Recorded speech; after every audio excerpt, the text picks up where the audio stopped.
Insyaallah hari ini kita akan membahas atau membedah satu buku dengan judul Terlanjur Cinta. Terlanjur Cinta. Ya, karena cintanya sederas hujan, tapi kita lebih memilih untuk berteduh. Nah, itu judul kita hari ini insyaallah. Nah, jemaah sekalian, Allah yang telah menciptakan kita itu mengerti dan faham bahwa manusia punya satu tabiat. Apa tabiatnya? Ketika dia melakukan kesalahan yang kecil, cenderung untuk melakukan kesalahan yang besar. Itu tabiatnya seperti itu. Dan kalau sudah jatuh ke dalam dosa yang besar, itu cenderung untuk tergoda dan tertarik melakukan dosa yang jauh lebih besar. Itu tabiatnya manusia memang seperti itu.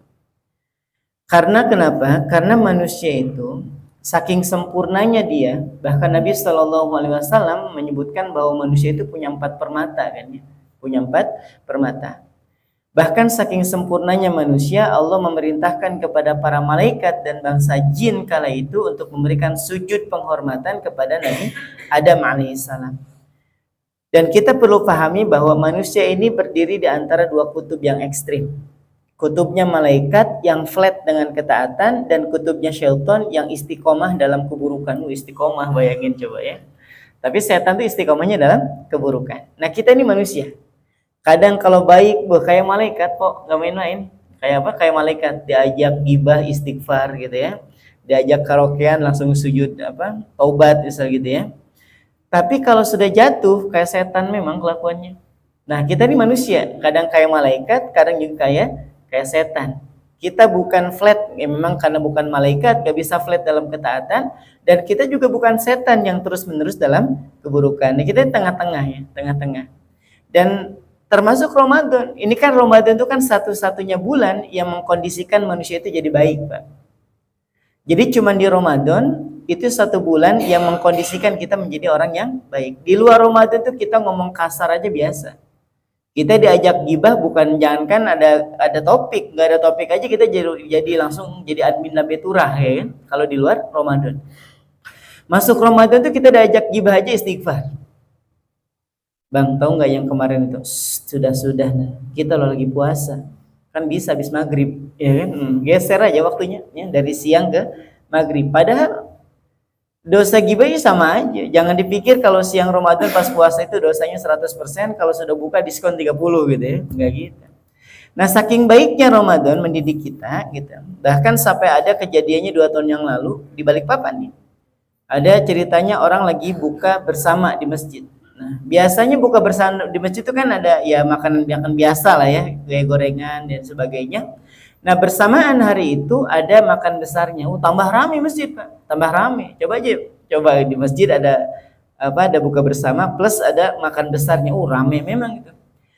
Jadi ceritanya ada yang sama-sama ingin ke toilet, tapi yang orang mau ke toilet ini menemukan ada orang yang masuk ke toilet bawa kotak infak. Nah, dilaporin ke pengurus, datang pengurusnya. Nah, ketika dia keluar, betul memang di dalam ada kotak infak, dipegang tuh. Lagian pengurusnya juga nanya aneh-aneh, Wak ya. Ditanya, ini lagi rame, kok nekat-nekatnya kamu nyuri, kenapa nggak siang? Coba bayangin ya. Kalau siang kan memang cenderung sepi, Pak ya, masjid ya. Kalau sore ya lo buka puasa bersama ya. Terus dia bilang apa?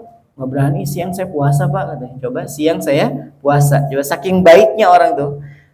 Seburuk apapun dia, kalau pas lagi puasa, dia tahu bahwa kalau mencuri itu bisa membatalkan pahala puasanya, sekalipun tidak membatalkan puasanya. Nah, jadi Ramadan itu mendidik kita menjadi orang yang baik. Nah, jemaah sekalian, terlanjur cinta, ini yang dimaksud adalah Allah itu kalau sudah terlanjur mencintai seorang hamba itu nggak pandang bulu. Makanya kita nggak boleh menjudge seseorang itu yang hari ini kelihatan banget buruknya, terus kita katakan ahli neraka tuh kayak gitu modelnya, itu nggak boleh. Atau misalnya kita menemukan hari ini ada orang yang hari-hari ke masjid, hari-hari baca Quran, hari-hari sedekah, dan kita mengatakan ini pasti orang masuk surga, itu nggak boleh. Kenapa? Manusia itu punya kecenderungan. Selama dia masih hidup, masih cenderung untuk melakukan kesalahan dan masih punya kecenderungan untuk melakukan kebaikan. Namanya juga manusia, Pak. Tadi sudah saya sampaikan, manusia itu berdiri di antara dua kutub yang ekstrim. Kutubnya malaikat yang flat dengan ketaatan dan kutubnya setan yang istiqomah dalam keburukan. Nah, jamaah sekalian, bukti bahwa Allah itu mencintai kita, gitu ya, sebagai orang beriman itu yang pertama yang akan kita bahas, Allah menurunkan surat cintanya kepada kita dalam hadis arba'in, hadis yang ke-42. Jadi kalau jamaah lagi galau misalnya nih, lagi ngerasa nggak nyaman di hati, lagi gelisah, lagi gundah gulana, coba deh buka hadis arba'in ke-42 atau hadis yang terakhir. Gitu kan, hadis arba'in itu kan terdiri dari 42 hadis. Nah, hadis yang paling terakhir itu dari sahabat Anas bin Malik dan hadis ini diriwayatkan oleh Imam Tirmidzi. Allah menyampaikan dalam hadis qudsi ini saking cintanya sama kita. Yabna Adam, wahai kalian anak keturunan Adam, kata Allah. Ini hadis qudsi. Jadi hadis qudsi itu apa? Firman Allah yang disampaikan kepada Nabi dan Nabi menyampaikannya kepada kita, tapi tidak ada dalam Al-Quran. Itu namanya hadis qudsi. Jadi firman Allah yang disampaikan kepada Nabi dan Nabi menyampaikan kepada kita, tapi tidak termaktub di dalam Al-Quran. Apa bedanya dengan hadis biasa? Kalau hadis biasa, biasanya gini Pak. Qala Rasulullah sallallahu alaihi wasallam, la taqdab falakal jannah. Nah, itu namanya hadis. Tapi kalau hadis qudsi, di dalam hadisnya Nabi akan mengatakan gini. Qala Rasulullah sallallahu alaihi wasallam, qala ta'ala, Allah berfirman tuh. Jadi Nabi yang menyampaikan tapi Nabi tetap mengutip, itu adalah dari Allah. Itu namanya hadis qudsi. Kata Allah dalam hadis qudsi ini, yabna Adam, wahai kalian anak keturunan Adam. Innaka ma da'autani wa rujautani ghafartu laka. Selama engkau masih mau berdoa, masih mau berharap hanya kepadaku, ku ampuni engkau. Nah, kalau sampai di sini jamaah sekalian, kita mungkin akan menganggap apa sih spesialnya? Ya, apa sih spesialnya? Atau juga memang Allah Maha Pengampun. Yang menjadi spesial adalah ketika Allah menyambungnya dengan mengatakan ala ma kana minka wala ubali. Dan aku tidak peduli seberapa banyak dan seberapa besar dosa yang kalian punya. Aku nggak peduli. Pokoknya kalian mau berharap, masih mau berdoa, ku ampuni. Itu kata Allah. Nah, manusia tadi punya kecenderungan ya, punya tabiat. Kalau sudah jatuh ke dalam kesalahan yang kecil, cenderung untuk melakukan kesalahan yang besar. Coba tanya sama para penjudi slot itu. Ada sini? Member ada? Angkat tangan. Gak usah nunduk ya. Udah pada taubat Ramadan ya, lagi puasa Ustaz. Biasanya kami melakukannya habis tahajud. Wih, coba ya, biar gacor Ustaz. Oh ya, salah konsep nih orangnya.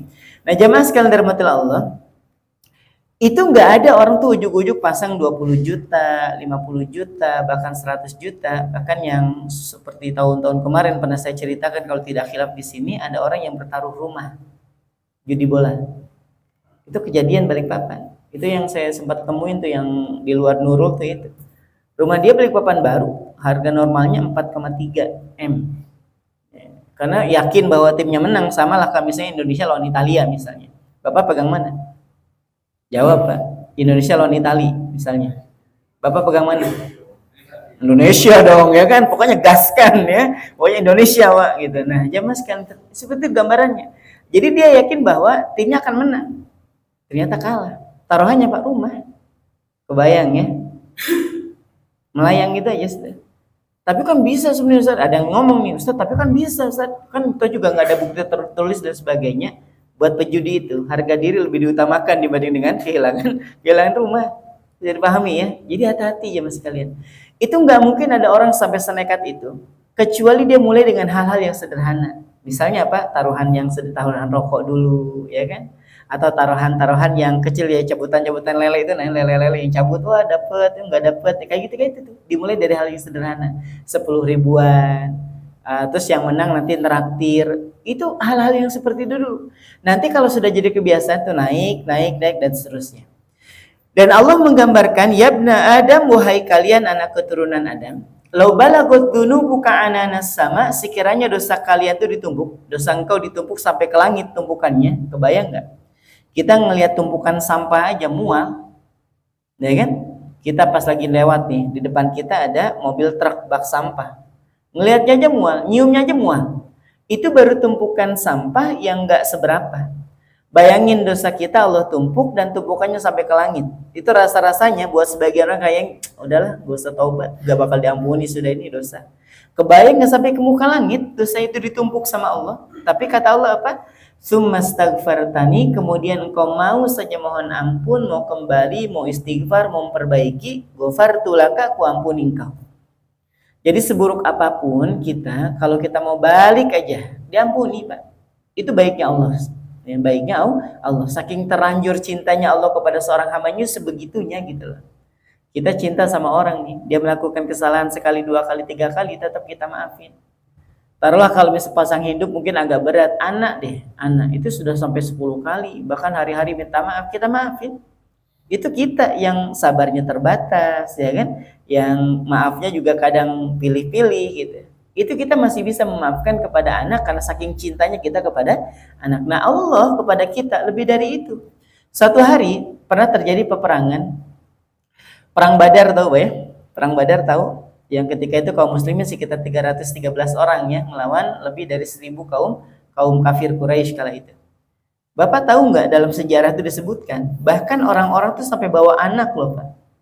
Orang kafir tuh sampai bawa anak perang melawan Nabi Shallallahu Alaihi Wasallam. Kenapa? Karena harapannya nanti kalau Nabi kalah bisa ngecengin, bahasa kitanya nih, bisa ngolok-ngolok pasukan muslimin. Karena udah yakin menang, dibawa, digendong anak-anak itu. Nah ternyata qadarullah, takdir Allah berkata lain, kaum muslimin yang menang. Nah sebagian ada yang ditawan Pak ya, ada yang ditawan, dan ternyata di dalam tawanan itu ada seorang ibu yang sedang menggendong anaknya, dan karena sedang crowded keadaannya, terpisah dengan anaknya, masih disusuin, kebayang nggak? Jadi mereka itu ikut perang bukan pengen berperang dengan kaum muslimin, pengen memperolok-olok kaum muslimin kalau dia kalah. Ternyata menang kan? Nah si ibu ini kehilangan anaknya. Nangis dia nyari-nyari kemana-mana, ternyata ditemukan anaknya, disampaikan kepada si ibu, dan Nabi serta sahabat melihat kejadian itu. Dipeluknya itu anak, dicium, kemudian pokoknya dicium dari bagian atas sampai bagian kakinya, kemudian disusuin. Nabi bilang gini pada sahabat, kalian bisa nggak memperkirakan atau kalian bisa nggak berpikir bahwa si ibu ini akan tega melemparkan anaknya ke api? Kata sahabat, ya Rasulullah, gak mungkin. Orang baru kehilangan sebentar aja sebegitunya khawatirnya. Orang waktu ketemu aja langsung dicium dan seterusnya. Bagaimana mungkin dia akan tega melemparkan bayinya ke dalam api? Apa kata Nabi Shallallahu Alaihi Wasallam? Dan Allah lebih mencintai para hambanya melebihi kasih sayang seorang ibu terhadap anaknya. Jadi kalau kita menyangka bahwa kasih sayang kita kepada anak sudah maksimal, kasih sayang Allah kepada kita jauh lebih maksimal. Kita sama anak mungkin kadang ada keselnya. Allah sama kita melakukan dosa berkali-kali, kesel nggak? Enggak. Kita mau balik, dimaafin. Besok salah lagi, malamnya tobat lagi, dimaafin. Nggak ada istilah, ya Allah, aku mohon ampun, telat. Kemana aja Pak kemarin, gitu ya. Itu malaikat Israel cabut aja nih orang model kayak gini. Enggak, tetap aja dikasih kesempatan buat sholat, dikasih puasa, sekalipun dosa numpuk, tetap aja masih diberikan kebaikan. Nah, kata Allah dalam hadis ini, kemudian selanjutnya, sekiranya dosa kalian itu ditumpuk sampai ke langit dan kalian mau mohon ampun, kuampuni, kata Allah. Tenang aja, kuampuni. Ada nggak yang lebih dari itu? Ada. Karena tabiatnya manusia kalau sudah jatuh ke dalam kesalahan yang besar, cenderung untuk melakukan kesalahan yang jauh lebih besar. Orang yang suka zina itu jemaah sekalian, itu nggak mungkin dimulai tanpa melihat aurat wanita terlebih dahulu. Mulai buka-buka situs porno, melihat film-film yang nggak karu-karuan, melihat gambar-gambar yang tidak boleh dipandang, itu dari situ awalnya. Akhirnya berfantasi dengan perempuan, akhirnya bosen, gitu kan? Dengan istri bosen, dengan perempuan bosen, akhirnya dengan laki-laki. Ada nggak? Ada. Seorang syekh ketika ditanya, Syekh, bagaimana mengendalikan nafsu? Ketika seseorang tidak mampu mengendalikan nafsunya, ketika sudah habis laki dan perempuan, maka hewan pun akan dijadikan sasaran untuk melampiaskan nafsunya. Dan itu memang terjadi. Ada nggak laki-laki yang menzinahi? Keren sekali bahasanya. Ada nggak laki-laki atau manusia ini kemudian berhubungan badan dengan hewan? Ada. Dan itu ada, dan itu nyata gitu. Karena terlalu mengikuti hawa nafsunya, fantasinya kelewat batas. Dan itu dimulai dari hal-hal yang sederhana, melihat aurat, melihat film, melihat gambar-gambar yang tidak senonoh, akhirnya seperti itu gambarnya ya. Nah, Allah tidak mau ada di antara hamba-hambanya kemudian berputus asa dari rahmatnya. Maka Allah melanjutkan, ya bna Adam, wahai kalian anak keturunan Adam. Kalau kita jeli dengan hadis ini, kan para ulama itu ketika membaca satu hadis, pertama satu tidak tekstual, ya. Yang kedua bisa mengambil pelajaran sekalipun dari hadis yang pendek. Ada satu hadis keren banget ini. Umar bin Khattab ketika keluar dari masjid bersama Nabi Shallallahu Alaihi Wasallam. Kemudian Umar bilang kayak gini, ya Rasulullah, itu baju bagus tuh. Jadi di luar masjid, Umar tuh bilang gini, ya Rasulullah, baju itu bagus. Kalau kau berkehendak, aku belikan untuk engkau untuk dipakai untuk salat Id atau untuk menjamu tamu ke negaraan yang lain. Itu kata Umar bin Khattab. Hadisnya gitu aja. Hadisnya cuma segitu. Tapi ternyata dari hadis yang pendek itu ulama sampai mengambil 3 hukum di sini. 1, akan kebolehan berjual beli di luar masjid, di pintu masjid. Ini misalnya kan di dalam sini kan nggak boleh nih. Di dalam sini nggak boleh Pak. Bapak check out Shopee di sini.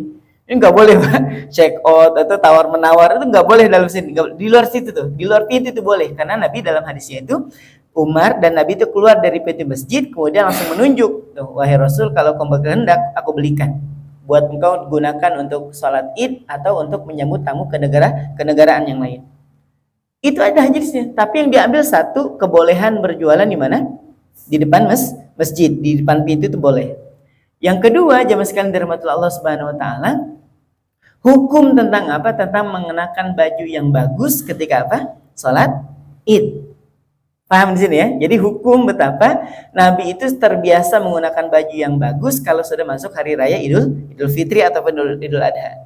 Yang ketiga, kesunahan untuk membelikan gitu orang yang soleh, orang yang baik gitu ya, termasuk Nabi, pakaian untuk dipakai di hari raya. Misalnya belikan ustadz baju misalnya kan, contoh ya. Ini saya nggak nyebut saderis loh ya. Ini contoh, teman-teman punya guru ngaji, belikanlah baju. Ya, teman-teman punya guru yang biasa ngisi di masjid, apa yang namanya? Al-Hijrah, belikanlah, kan ustadz banyak tuh yang ada di situ tuh. Tinggal pilih aja ustadz yang mana pilih gitu ya. Ini contoh loh ya, contoh ya. Baik, jamaah sekalian dirahmati termasuk dalam hadis ini. Allah menyampaikan bahwa Yabna Adam, kalimat ini nggak berubah dari awal seruannya. Wahai kalian anak keturunan Adam. Yang kedua, wahai kalian anak keturunan Adam. Yang ketiga, wahai kalian anak keturunan Adam. Apa yang dikatakan oleh para ulama? Allah itu nggak punya sifat pendendam. Sekalipun tadi di awal sekiranya kalian memohon ampun, sekiranya dosa kalian sebanyak ditumpukannya sampai ke langit, itu tetap aja dipanggilnya dengan panggilan Yabna Adam, panggilan nenek moyang. Ini panggilan kemuliaan Pak. Kita dipanggil nama bapak moyang tuh, panggil mulia betul kita ini. Wahai kalian anak keturunan Adam, apa ya Allah? Innaka law ataitani bi qurabil ardi khotoya, sekiranya engkau datang kepadaku dengan membawa kesalahan sepenuh bumi. Kebayang nggak? Sepenuh bumi ya. Ini nih bumi nih beserta isinya itu dosa kita. Kebayang nggak? Ini bumi beserta isinya itu adalah dosa kita. Saya nggak ngebayangin loh, ya Allah sebegitunya dosa. Teman-teman tahu ada syair Abu Nawas atau syair Abu Nu'as loh ya. Kalau di Arab itu syair Abu Nu'as, kalau di kita sebutnya syair Abu Nawas itu. Dalam penggalan syairnya itu keren banget. Ada penggalan syairnya itu seperti ini. Dunubi mithlu adadir rimali. Ya Allah, dosa-dosaku itu bagaikan bilangan pasir di pantai. Ini kalau kita tahu artinya bukan cuman ngelantunin syair ini Pak, kita bisa nangis Pak. Ya Allah, dosa-dosaku bagaikan bilangan pasir di pantai. Kenapa Abu Nawas ini sampai menganalogikan banyaknya dosa itu dengan banyaknya bilangan pasir di pantai? Kenapa? Karena pasir itu bisa dihitung nggak jemaah sekalian? Nggak usah banyak-banyak, ambil aja seember, hitungin satu-satu itu sampai nenek-nenek panjat pinang juga nggak bakal kehitung. Coba aja kalau nggak percaya, nggak bisa. Itu baru seember lah, sepantai bayangin coba. Dan Allah menggambarkan dosa kita bukan hanya sebatas bilangan pasir di pantai, tapi bumi beserta isinya itu dosa kita. Tsumma laqitani la tusyriku bi syai'a, kemudian engkau datang kepadaku dengan tidak menduakan aku dengan apapun. Enggak syirik, Pak. Tidak menduakan Allah dengan apa? Dengan sesuatu, misalnya dengan pekerjaan. Bisa, Pak. Kalau dulu mungkin menyekutukan Allahnya dengan pelihara tuyul, ya kan? Muter-muter di tempat keramat. Kalau kita kan enggak sekarang, menduakan Allahnya dengan pekerjaan, dengan atasan, menduakan Allah dengan relasi, dengan jasa yang kita tawarkan gitu ya. Dulu waktu belum kerja aja, ya Allah, titipi kami pekerjaan yang baik, tiap malam tahajud. Udah keterima kerja, jangankan sholat tahajud ya, sholat duhur, asar, maghrib, isya yang nyata betul azannya, enggak juga pergi ke masjid. Ya enggak juga sholat. Nah ini gambaran orang yang sudah menduakan Allah dengan pekerjaannya. Ya saya tidak mengatakan teman-teman syirik gitu ya ketika Ustaz saya ini masih kerja jadi nggak sholat, bukan gitu ya.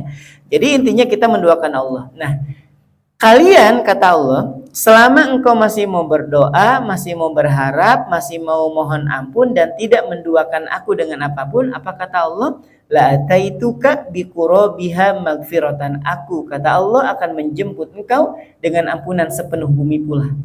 Jadi kita datang kepada Allah dengan membawa kesalahan sepenuh bumi, Allah menjemput kita dengan ampunan sepenuh bumi. Artinya impas ya Mas kalian. Nah inilah keterlanjuran cinta Allah kepada seorang hamba itu seperti itu.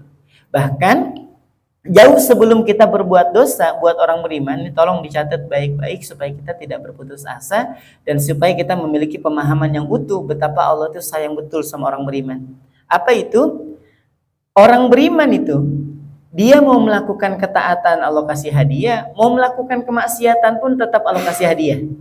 Ini kan gak masuk di akal nih Ustadz. Biasanya kan kalau dapat hadiah itu kalau melakukan ketaatan, tapi ternyata buat orang beriman dua-duanya dikasih Pak. Dua-duanya dikasih. Maksudnya gimana Ustadz?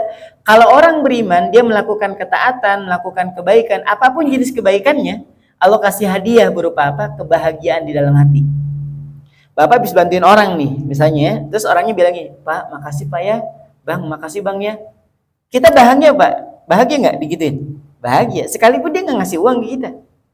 Kita pernah dorong orang misalnya, atau pas lagi ada orang yang kehabisan bensin, Bang, udah nggak usah dorong-dorong, biasa carikan dulu bensinnya. Dia beli itu pakai uang dia, kita nggak, bukan pakai uang kita cuman jasa tadi aja, jasa belikan terus kasih ke dia. Dia bilang apa? Makasih Bang ya. Ya Allah, dia senyum, dia ngeliat kita, dia bilang terima kasih. Kita bahagia nggak dengan itu? Bahagia. Sekecil apapun kebaikan yang kita lakukan, Allah kasih hadiahnya sekalipun tidak nominal harta gitu, nominal uang, tapi Allah kasih kebahagiaan dalam hati. Itu buat orang beriman. Terus kalau melakukan kemaksiatan apa? Ya dikasih hadiah juga, dikasih buat orang beriman. Apa itu? Kegelisahan. Jadi kegelisahan itu adalah hadiah dari Allah buat orang beriman. Makanya nggak ada istilah orang tuh langsung disiksa, orang tuh langsung dapat teguran. Enggak, dikasih hadiah dulu. Berupa apa? Kegelisahan. Nggak ada orang tuh mau melakukan keburukan terang-terangan tuh nggak ada. OTW check in, ada nggak? OTW selingkuh, ada? Nggak ada. Orang itu kalau mau zina, mau check in, mau selingkuh dan sebagainya, dia akan sembunyi-sembunyi. Kenapa? Fitrahnya menolak itu. Fitrahnya menolak itu. Makanya dihadirkan kegelisahan sedari awal. Terus ketika tetap dilakukan, tambah gelisah. Ketika selesai melakukan pun tetap apa? Tetap gelisah. Tujuannya apa? Kalau sudah gelisah biasanya apa? Kembali. Itu saking sayangnya Allah buat orang beriman. Makanya kalau dibilang Allah tuh nggak negur saya, bukan nggak negur, kitanya ditegur tapi nggak peka. Nyoba-nyoba nih pasang judi ya kan, judi online misalnya kan, coba-coba. Itu saya yakin gelisah Pak, baru mau pasang aja gelisah. Jangankan judi online, pinjol aja pinjol, gelisah betul hati kita. Karena kita tuh nggak betul gitu loh, itu riba gitu loh, parah ribanya gitu. Data kita nanti tersebar, semua orang yang menjadi kontak kita juga langsung diteleponin, di WA-in gitu kan, bener nggak? Itu gambarannya. Dikasih kegelisahan, cuman saja kita nggak peka. Nah karena nggak peka, biasanya nanti dikasih teguran yang lebih dari itu, dikasih sakit, ya kan? Dikasih aibnya terbongkar dan seterusnya. Padahal Allah tuh sayang betul sama kita. Saat kita melakukan kebaikan dikasih hadiah kebahagiaan di dalam hati, saat kita melakukan kemaksiatan dikasih hadiah kegelisahan supaya kita mau kembali. Mungkin ini yang bisa disampaikan buat teman-teman sekalian. Insya Allah besok kita akan sambung ke bukti cinta Allah Subhanahu Wa Taala kepada kita, masih dalam buku Terlanjur Cinta. Wallahu a'lam bishawab. Kita tutup dan baca hamdalah. Alhamdulillahirabbil alamin. Subhanakallahumma bihamdika asyhadu an la ilaha illa anta astaghfiruka wa atubu ilaik. Assalamualaikum warahmatullahi wabarakatuh.